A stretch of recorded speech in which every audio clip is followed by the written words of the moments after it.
We are going to explore the development of an aesthetic of clarinet sound that originated within the Philadelphia Orchestra, where the young Daniel Bonade served as principal clarinetist.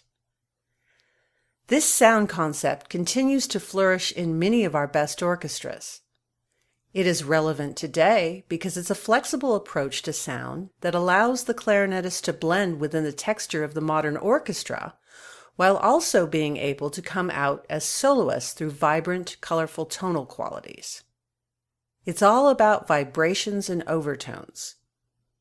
We will also take a look at the pedagogy and equipment that are necessary to achieve such a sound. Let's start from the beginning.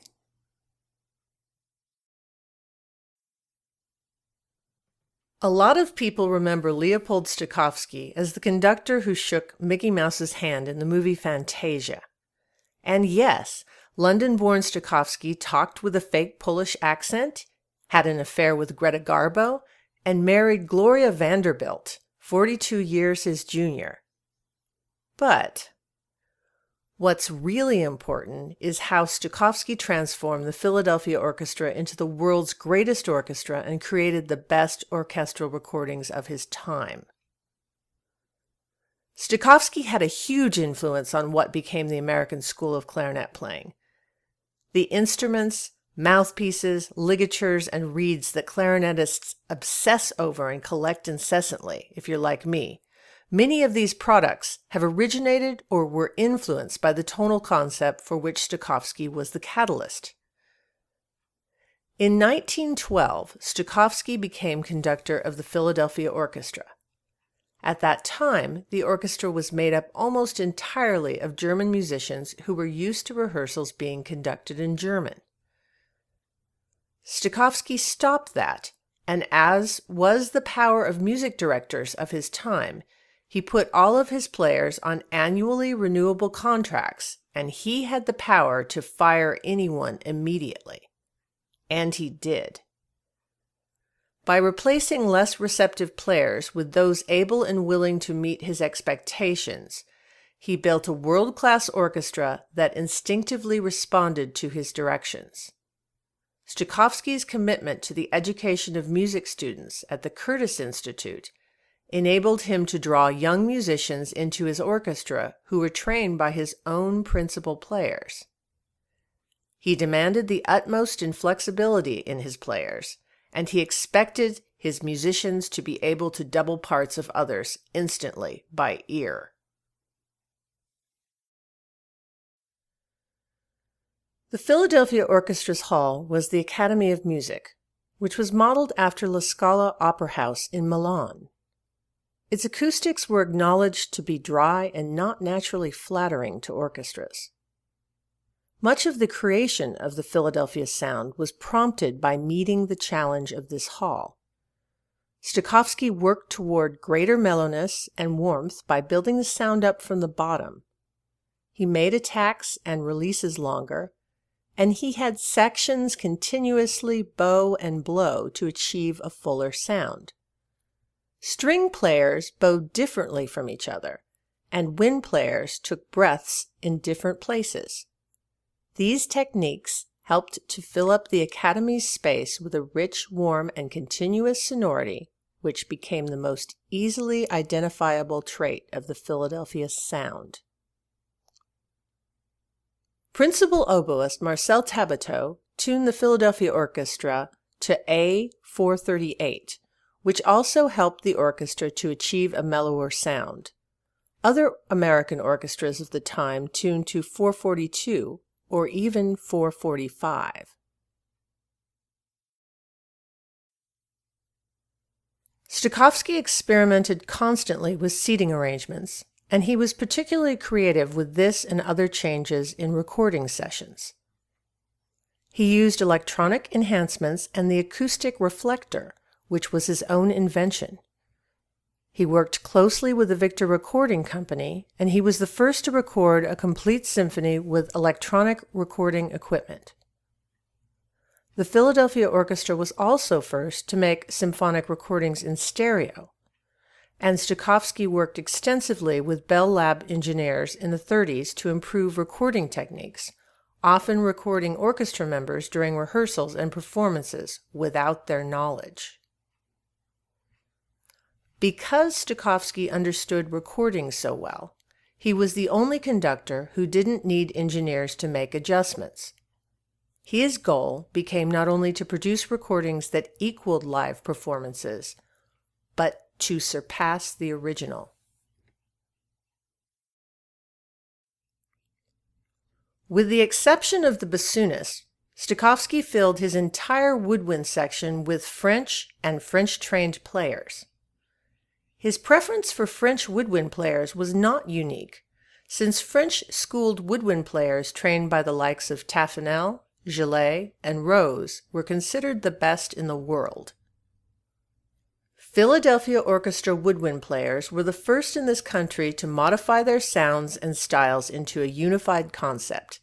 They built on their own schooling and borrowed from their colleagues in order to come to a consensus, creating a homogeneous synthesis of woodwind sound to fit within the Philadelphia framework.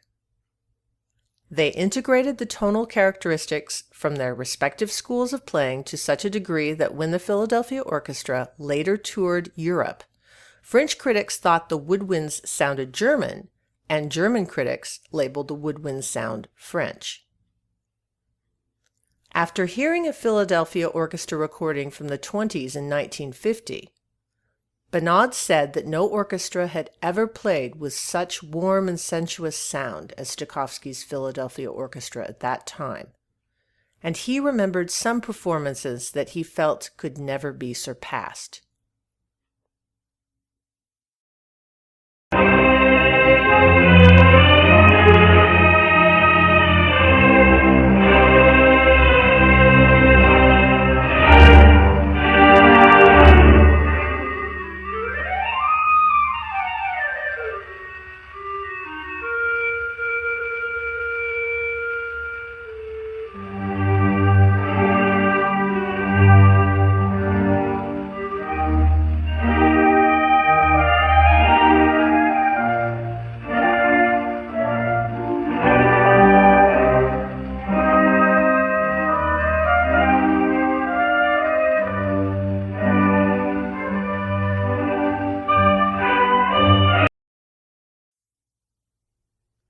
Stokowski hired Daniel Bonade in 1917 to be his principal clarinetist. Bonade was born into the French musical tradition since both his parents were professional musicians trained at the Paris Conservatory. Bonade earned first prize there in 1913. He was most influenced by his teacher Henri Lefebvre, principal clarinetist at the Paris Opera, with whom he began study as a youth in 1904. Bonade had the greatest respect for Lefebvre, whom he considered the true father of the French school of clarinet playing. Lefebvre never served as professor at the Paris Conservatory, but 35 of his students obtained first prize there. Lefebvre held the highest playing positions in Paris.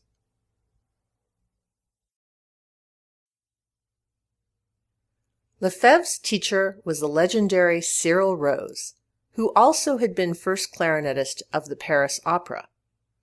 Rose was renowned for his beautiful sound and phrasing. He introduced artistic phrasing into the clarinet curriculum at the Paris Conservatory, and he shifted the performing emphasis there from band to orchestra playing.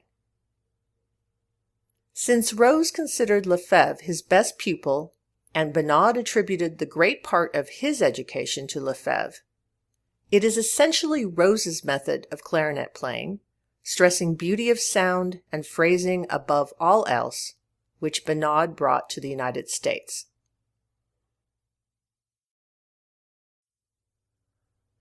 Bonade was 21 years old when he became principal clarinetist of the Philadelphia Orchestra.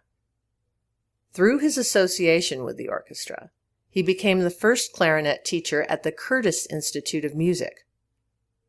Bonade's other major orchestral gig was principal clarinetist with the Cleveland Orchestra under Artur Rondzinski, who had been Stokowski's assistant conductor. In the years between the two orchestras, Bonade was heard on the radio as principal clarinetist with the Columbia Broadcasting Symphony Orchestra, and he returned to CBS after he had a heart attack to take a less stressful job there as second clarinetist. During his playing career and after, Bonade taught many students. He taught privately as well as teaching at Curtis, the Cleveland Institute, and Juilliard. In 1960, he retired to France after doing quite a lot of touring around the country doing teaching clinics.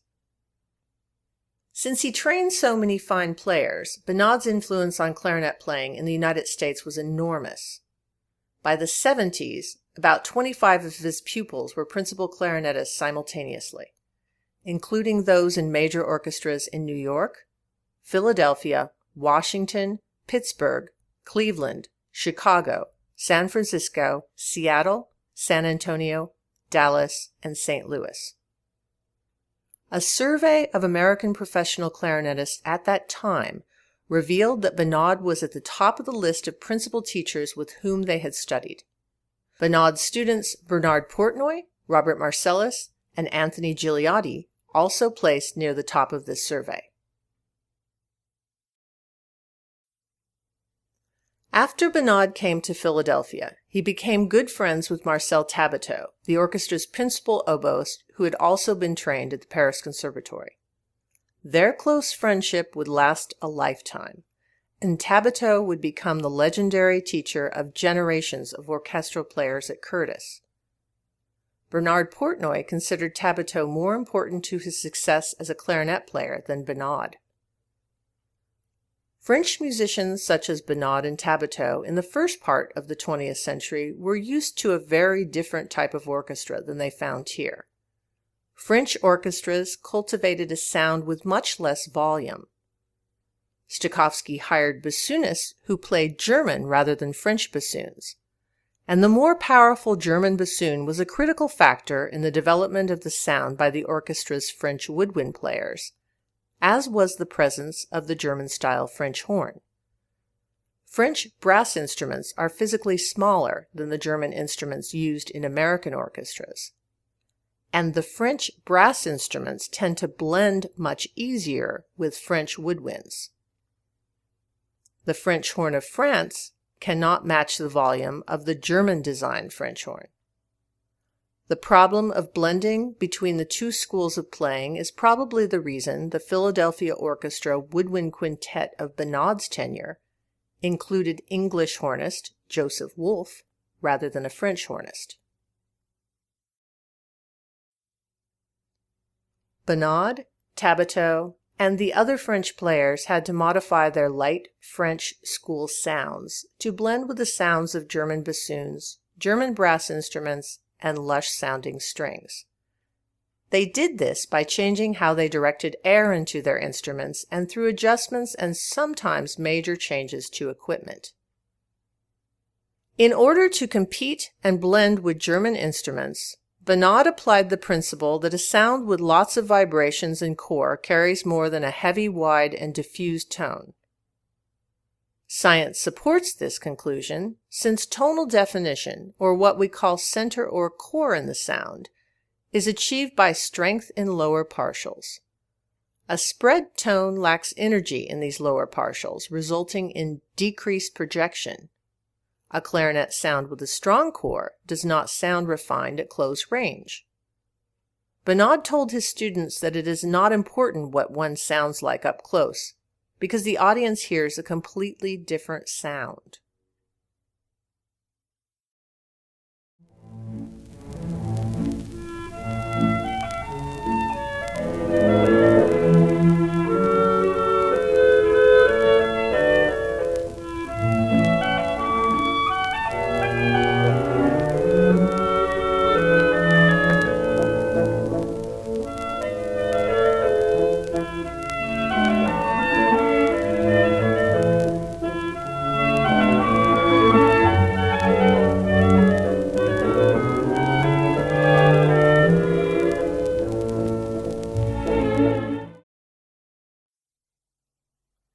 Bonade learned air support naturally.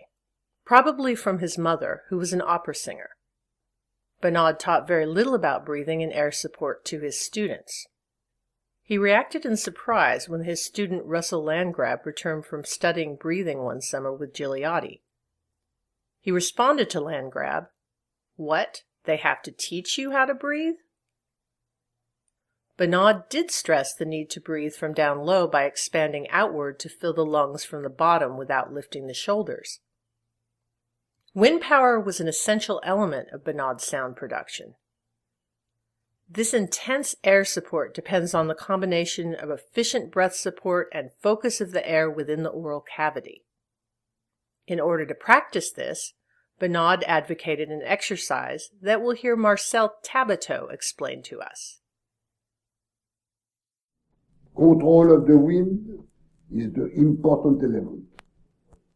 Wind control is the equivalent of the bowing distribution on a string instrument. To practice control of the wind, I was trained by blowing on the flame of a lighted candle to gradually bring the flame almost to extinction, then bring it back to its full flame.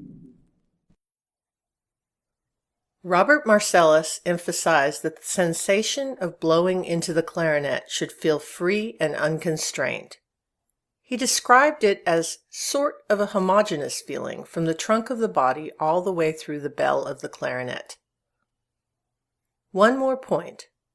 Bonade and other players who project well employ a really fast velocity of airstream. This intense spinning of the air infuses life into the sound and adds projection.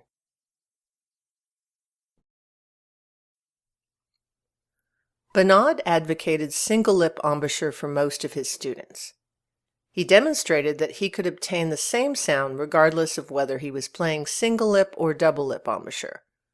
With either embouchure, the muscles of the lip should be primarily responsible for pressure on the reed, rather than the jaw's pressure, which can dampen the reed's vibrations.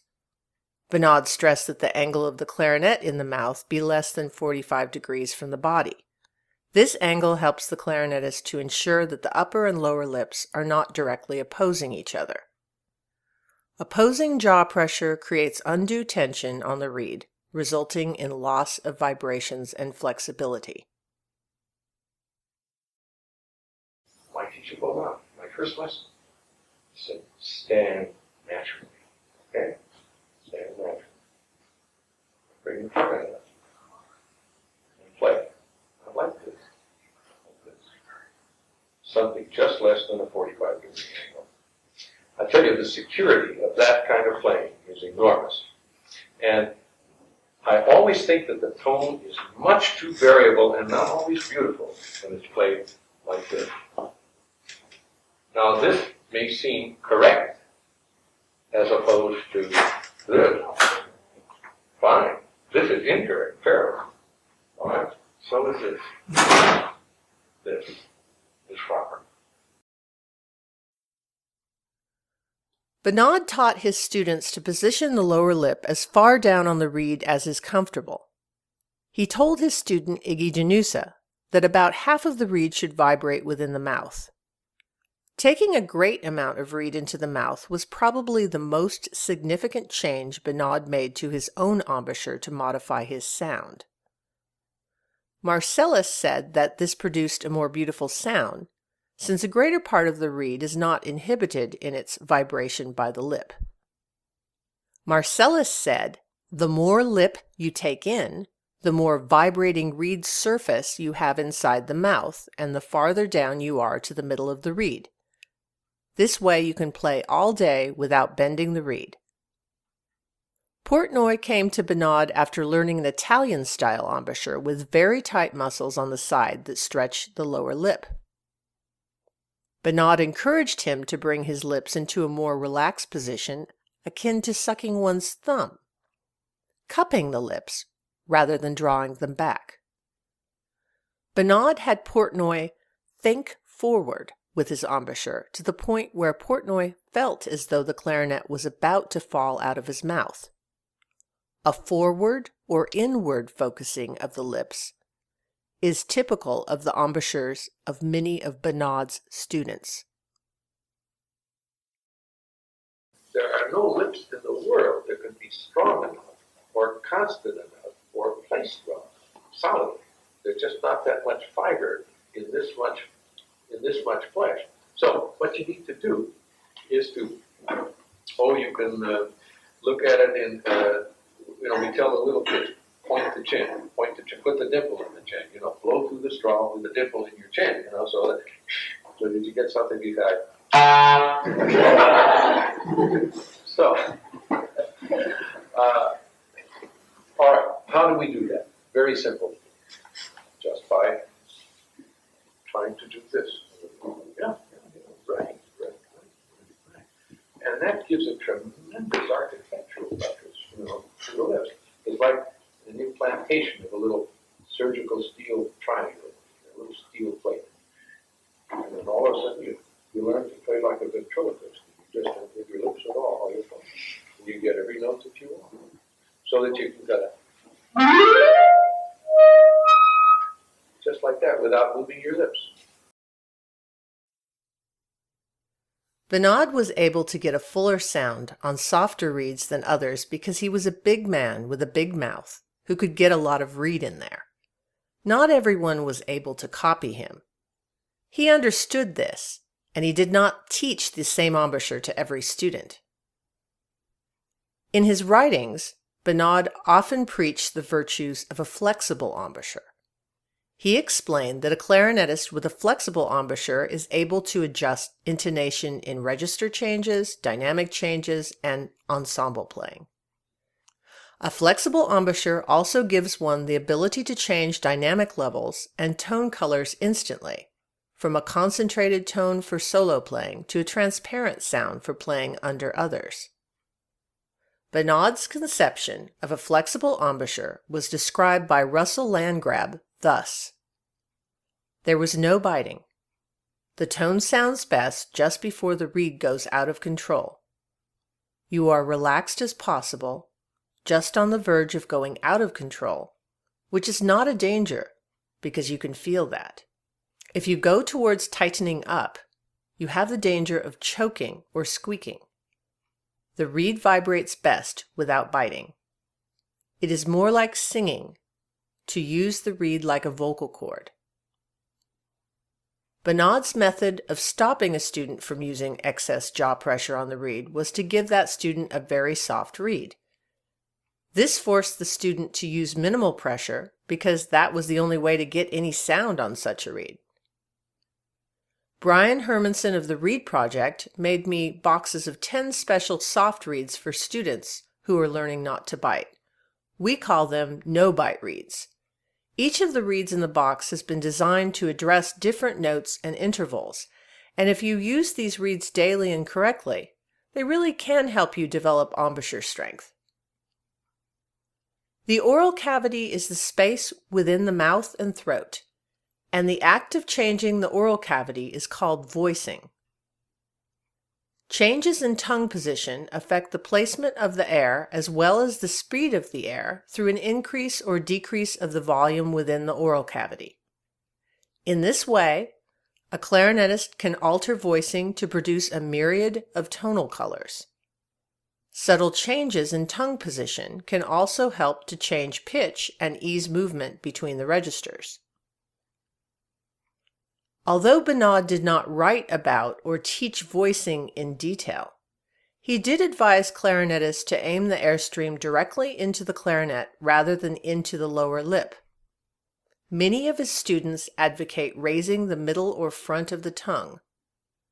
This compresses the air into a smaller passage between the tongue and the roof of the mouth, which increases the air pressure and helps to produce a core in the sound of the clarinet. There is some controversy about this practice among Bonade's students, and in cases such as this, I ask myself this question: what would Marcellus do? In order to concentrate the airstream for the optimum tone, Marcellus recommended raising the tongue by using the syllable e as in let, and for higher notes, the syllable E. This becomes the German umlaut U, which is formed by saying these two syllables, E and U, together, when one adds the inward-focused embouchure with the lips. E. This helps to focus the sound and aid in the legato from one note to the next. Personally, I find the E tongue position works for the entire range of the clarinet. Marcellus also advised clarinetists to raise the upper portion of their throats, as if you are imitating a cobra. This helps to unify the air column between the lungs and mouth, and adds extra depth to the sound.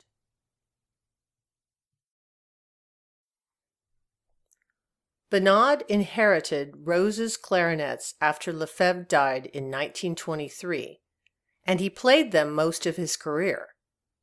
These were small-bored buffets, and Bonade's student Jerry Pierce said they were the perfect clarinets.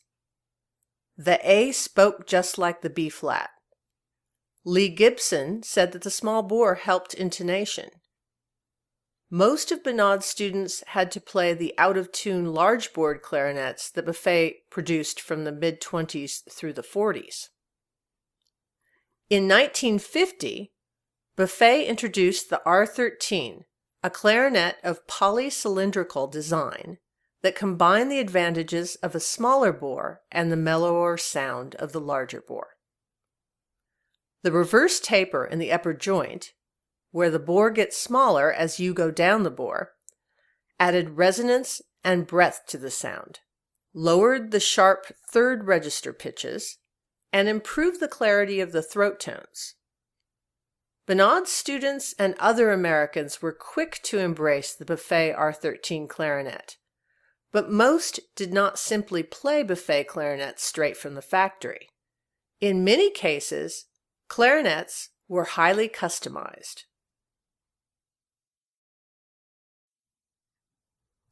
This is where Philadelphia woodwind repairman Hans Meinig enters the picture. He did this custom work for members of the Philadelphia Orchestra, Curtis students, and eventually woodwind players across the United States. Bonade's student Robert McGinnis was the first clarinetist to bring his instrument to Meinig. Bonade then went to Meinig for work also, as did his later students. Meinig was meticulous in his repairs, and his work on Buffet R13 clarinets was extensive. He reamed out the bore of the upper joint and bell of these clarinets. He adjusted intonation by enlarging, tapering, and rephrasing tone holes. Meinig designed a barrel for Ralph McLean in which he incorporated a reversed cone bore shape that had been first used on German clarinets. This reverse or inverse taper design is where the top of the barrel is slightly larger than the bottom of the barrel and there is a very gradual taper. This design corrected intonation problems for those who used mouthpieces designed for the larger bored clarinets of the 30s and 40s, and it made the sound of the throat tones clearer and centered the sound throughout the registers. Anthony Gigliotti made no apologies to the Buffet Company when he took his R13 that was highly customized by Meinig, complete with Meinig barrel, to the Selmer Company to copy. The result was the Selmer 10G that debuted in 1968, which Gigliotti and many of his students played.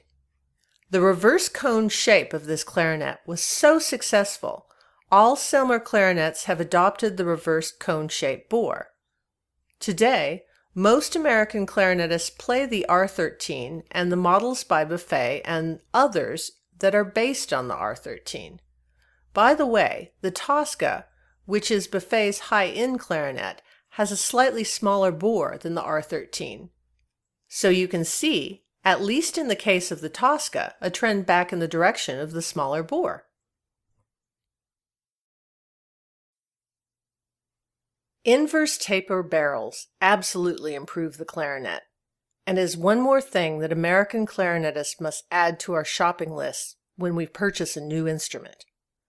Part of me would love Buffet to include the inverse taper barrel as standard on their R13s for my students, but the other part of me knows that a few friends of mine in the custom barrel market business would take quite a financial hit if this were to happen. This summer, I worked with my flute colleague Eldred Spell, comparing measurements of inverse taper barrels, and Eldred has also made a few experimental barrels to my specifications. I learned that there is quite a lot of variation in measurements of these barrels, even in those of the same brand and bore size. Entrance and exit bore diameters can vary quite a bit. The bore of the barrel is less than half the height of the barrel. It's around 30 millimeters, which is quite a small section of the clarinet if you think about it. The barrel basically functions as an extension of the mouthpiece. Recently, my friend Brian Hermanson worked with Bill Jackson on barrel designs, and he believes that he has cracked the code for making great barrels that he is comfortable sharing with us. Basically, he's come to two conclusions. Number one, the entrance and exit diameters for barrels are very important and need to be precise. And I'll be happy to share these numbers with you if you are interested. Secondly, the inverse taper needs to start according to the golden mean ratio, which means that it begins 2/3 the way down the bore.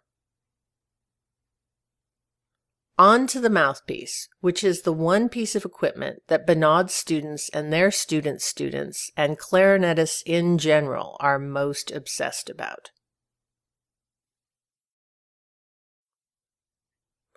Behold the holy grail of mouthpieces, the Henri Chedeville. You can barely make out the letters of H. Chedeville, and it's a rare Henri Chedeville that you can actually see the name on. There aren't too many of them still around, but those that are out there, the good ones, are priceless. Henri Chedeville had a musical instrument shop in Philadelphia. He sold mouthpieces that he worked on from blanks, which are unfinished mouthpieces, he acquired from his cousin in France. This was in the 20s and early 30s. The secret to the best Henri Chedevilles was a combination of design and material. However, both design and material could vary greatly, and many of these mouthpieces aren't great. The best Henri Chedevilles have a very narrow throat. Narrow sidewalls intensify the sound, giving it more direction and core, and the concave baffle helps to balance this intensity by darkening the sound. Many clarinetists in Philadelphia played Henri Chedevilles, such as Anthony Gigliotti and his father Joseph, also a fine clarinetist who studied with Bonade and was a friend of Henri Chedeville. Jules Serpentini, who played second next to Bonade in the 20s and also studied with Bonade, played this mouthpiece, as does his student Donald Montanaro and Montanero's student Richie Hawley, or at least he did until recently. Ralph McLean played an Henri Chedeville, and his student Harold Wright inherited that mouthpiece. I played one of the best Henri Chedeville mouthpieces ever made for about a minute, and it was truly amazing. It was so easy to play all dynamics, and the sound was intensely beautiful and colorful. And then I had to give it back.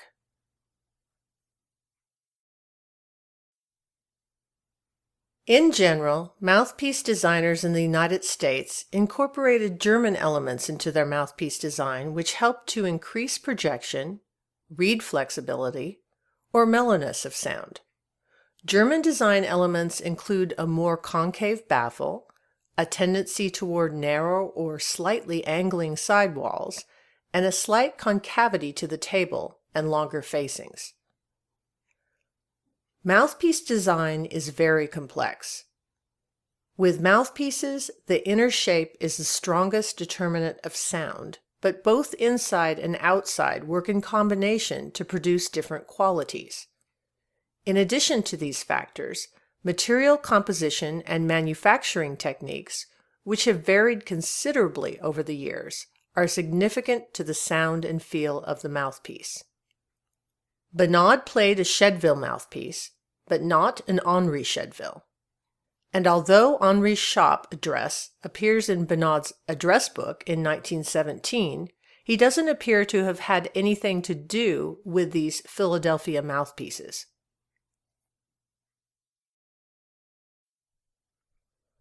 Henri Chedeville's cousin was Charles Chedeville, who owned the Chedeville Company in France that produced a great number of mouthpieces, third in production to Van Doren and Selmer.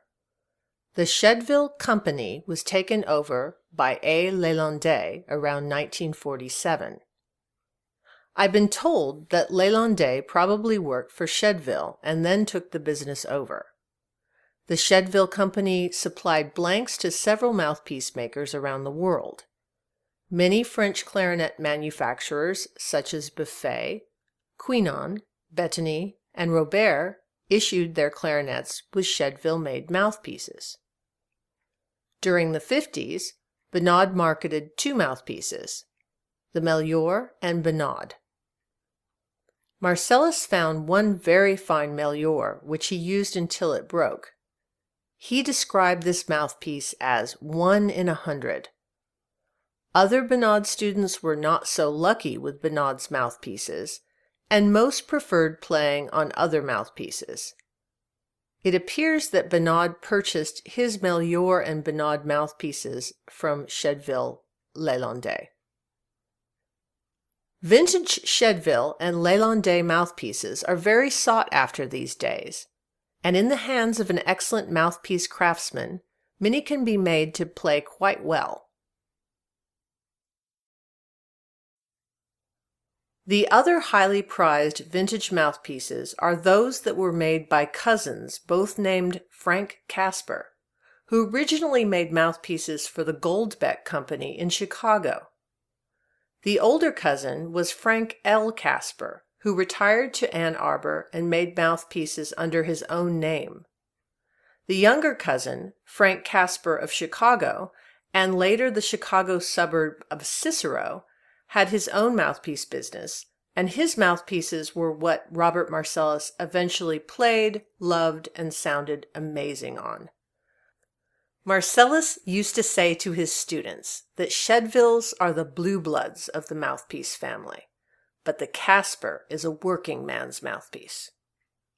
Richard McDowell thinks that his teacher Marcellus probably preferred the Casper to the Chedeville because you can be more aggressive with your sound production on these mouthpieces, and Marcellus was such a colorist.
The blanks for Casper mouthpieces were mostly made by Chedeville Lalande. They did not have the same bore design as the mouthpieces that were directly marketed by Chedeville, and Frank Casper of Chicago and Cicero put large bores on his mouthpieces. The larger bore tends to mellow the sound, and it's important to use an inverse taper barrel like the Meinig barrel in order to correct intonation with these mouthpieces if you are not using a large-bored clarinet. Chicago clarinetist David Tuttle, who's in the process of writing a book about the Caspers, told me that early on, the Caspers took mouthpieces off of old clarinets, mouthpieces that were mostly originally made by Shedville, filed the names of the companies off the mouthpieces, and rebored and remade these mouthpieces into Casper mouthpieces. Pretty wild. I think these were just their early mouthpieces.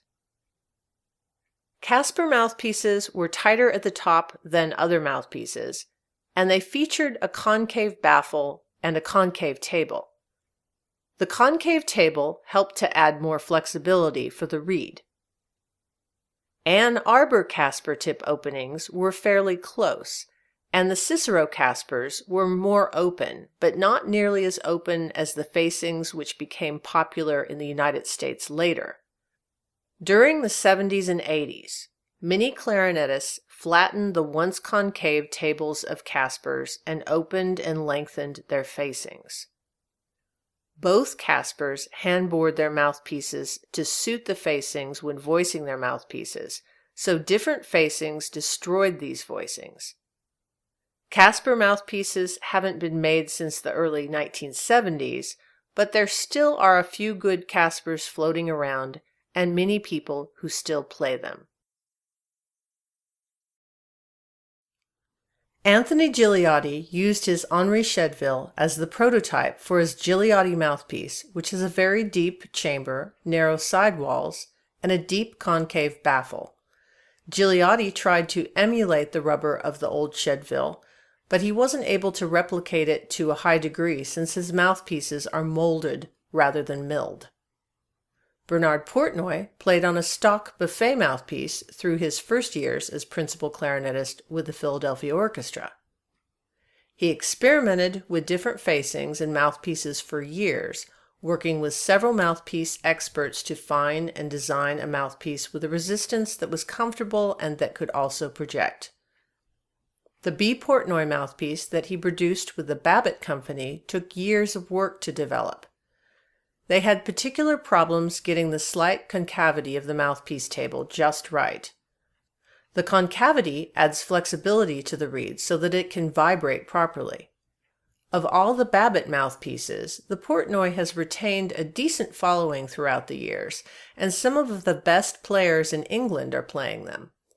The relatively shallow baffle and openness of the Portnoy mouthpiece suits the soft reeds that English players like to play on their larger bored clarinets. It took a long time for the larger mouthpiece companies to take American clarinetists seriously. But Donald Montanaro of the Philadelphia Orchestra, who had been the student of Jules Serpentini and Anthony Giliotti, changed that. He worked with Van Doren to develop the first Van Doren mouthpiece with a new bore design. These were based on Montanaro's Henri Shedville mouthpieces. This new bore was larger than that of the traditional Van Doren mouthpiece, so that it allows the mouthpiece to tune closer to the American standard of pitch of A440. In 1994, this mouthpiece debuted as the M13. M stands for Montanaro, and 13 refers to the R13 clarinet. The M13 has a more concave baffle, which promotes a darker sound than the straight baffles of traditional Van Doren mouthpieces. The M13's facing is longer and closer than most Van Doren mouthpieces, which is another German design element. The larger bored Van Doren mouthpiece gained enormous acceptance in a short time, prompting Van Doren to release its most popular facings on mouthpieces with a new bore.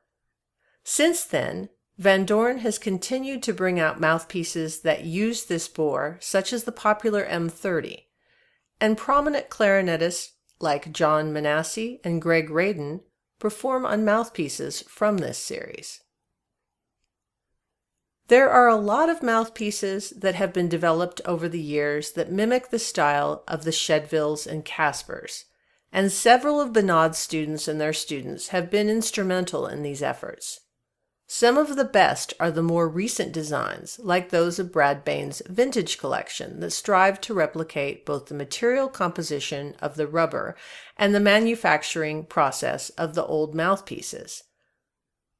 The latest effort on this front is Rico's Reserve Vintage Mouthpiece, designed by the very talented mouthpiece craftsman Lee Livengood. Also, Ramon Wadkowski, who studied the finest remaining Henri Chedeville mouthpieces, has told me that his mouthpiece, which is closely based on these mouthpieces, will be out very soon. Ramon's quite impressive at refacing mouthpieces. He uses about 30 different gauges to do his facing measurements.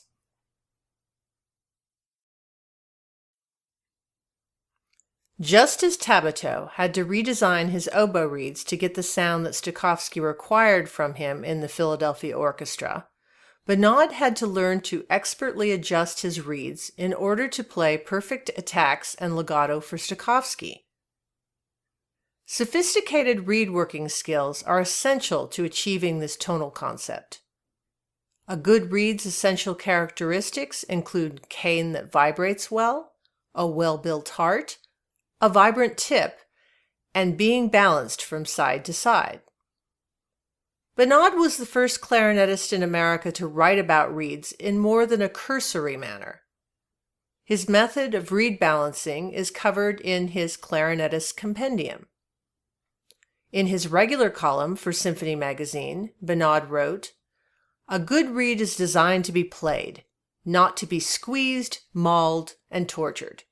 This is one of the reasons why players with hard embouchures require new reeds after a few days of playing. The player with a flexible embouchure can play a reed several weeks." I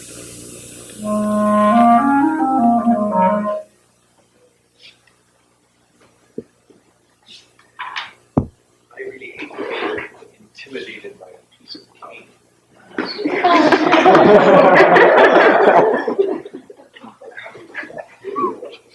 Life is too short.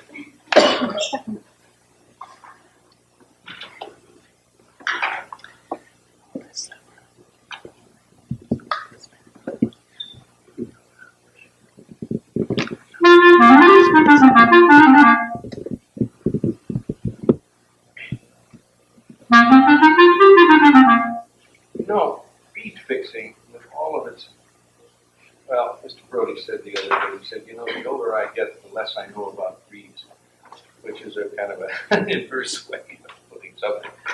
But it means that we're all sort of at the mercy of how porous the cane or whatever. But the trick to reed balancing is just that, reed fixing. It's just balance the reed. One side a little softer than the other. Okay? You take down the heavy side to match the soft side. Right? It doesn't take a great deal of intellect to figure that out.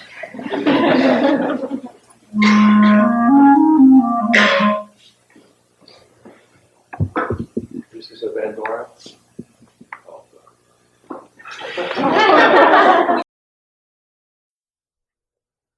Bonade's sister owned a reed-making company. This came about because she was the widow of Bonade's teacher, Henri Lefebvre, but that's another story. Bonade distributed her reeds under various names in the United States. These reeds were on the soft side for many of his students, and so they mostly played Van Doren reeds when they weren't in their lessons. Marcellus and Gigliotti used longer facings on their mouthpieces than Bonade, and they both had trouble finding any French reeds that had enough resistance. Gigliotti played Van Doren fives that he dramatically altered to get the reed he wanted. Marcellus's second clarinetist in Cleveland, Jimmy Retu, introduced him to a Viennese cut reed he had found in Austria called the Moret.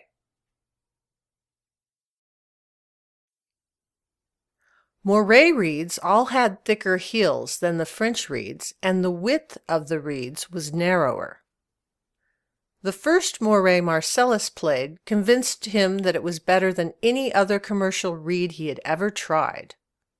Karl Marx, that's M-A-R-K-S,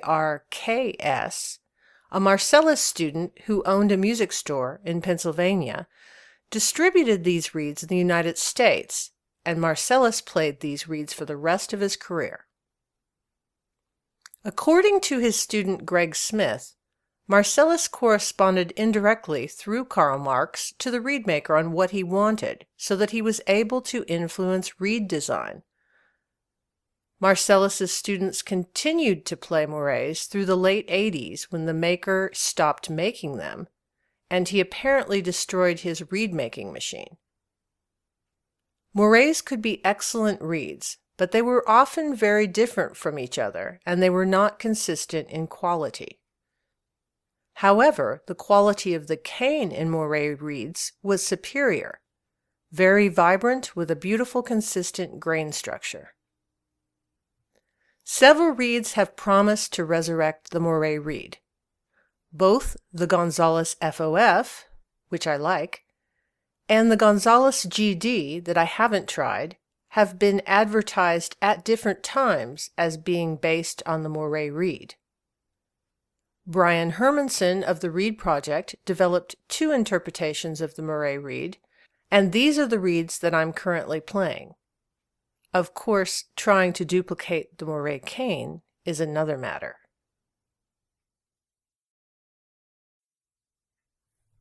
In the late 80s, Van Doren began to work with American clarinetists to design a reed which could gain wider acceptance in the United States. Gigliotti said that this began as a result of his complaint to Van Doren that he could only find 200 acceptable reeds out of 1,500. The company agreed to build a machine to produce the new reed according to his specifications. Gigliotti spent 2 weeks at the Van Doren factory filing down the template until they found the right design. Lee Gibson also advised Van Doren on the design of this new reed, consulting with the company in 1988, and I suspect there were other American clarinetists involved as well. The new V12 American cut reed was introduced into the market shortly after that. Gigliotti predicted that this reed would not only be accepted by Americans, but it would also be in demand worldwide, and he was absolutely right. Thicker-heeled reeds like mourets and V12s don't require as much precision in design as reeds with thinner and harder cane.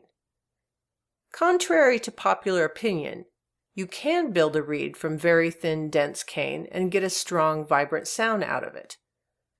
As is the case of clarinets and mouthpieces, there is more than one way to build something to produce a similar result. Bonade's attitude towards mouthpieces and clarinets was relatively complacent compared to the concentration and effort he gave to reeds and ligatures. Bonade estimated that 90% of reed problems were related to the ligature. He believed that the ligature should press only in the center of the reed so that the reed could vibrate more fully.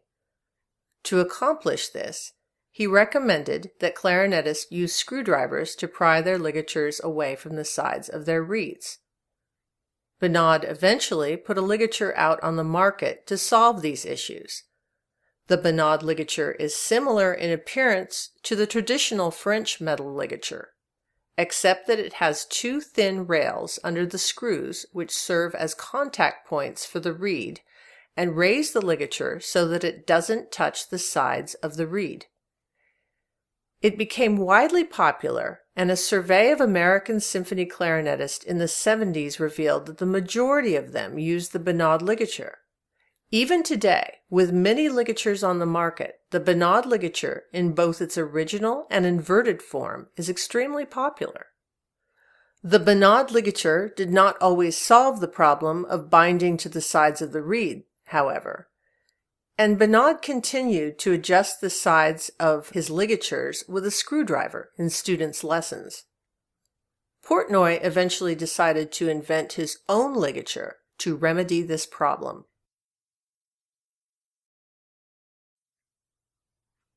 The Portnoy crossbar ligature was first put out on the market in the 60s, but is no longer available. It's too bad because it's a very good ligature. Portnoy based his design on the principle of Bonade's ligature, but he widened the ligature so he could fit wider bars in to keep the ligature away from the sides of the reed. He shaped a V-cut in the ligature to provide stability so that the embouchure would not have to adjust for every note. Another Bonade student, Bob Lieben of the Kansas City Symphony, came out with the plastic Lieben ligature about the same time as Portnoy's ligature appeared. The Lieben prevents contact with the sides of the reed also by using 4 small contact points to touch the reed, and it comes in colors. Gigliotti devised a ligature which would allow the mouthpiece to vibrate more freely by reducing the surface area of the ligature in contact with the mouthpiece. His molded plastic ligature has rails all around the ligature to reduce contact between the mouthpiece and reed. What Bonade started seems to have caught on with the rest of the world. The enthusiasm for new ligature designs is still alive.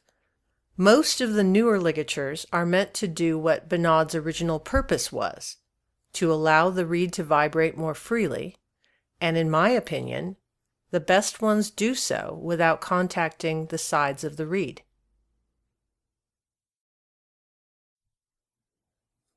Getting this sound concept is all about studying the great players, listening to them, learning the basic concepts, and applying them to your own playing, adjusting your sound to the acoustics of the performance space, and educating yourself about equipment. When I sit down to play after listening to the great players or reading about embouchure, it just happens naturally. Like Marcellus says about balancing reeds, it doesn't take a lot of intellect. It's about doing it. One final thought. A beautiful sound and the equipment that makes one able to produce that sound is wonderful. But let's not let this distract us from the music making. People like Bonade and his best students were also consummate musicians who phrased beautifully and developed great technique as a means to make great music.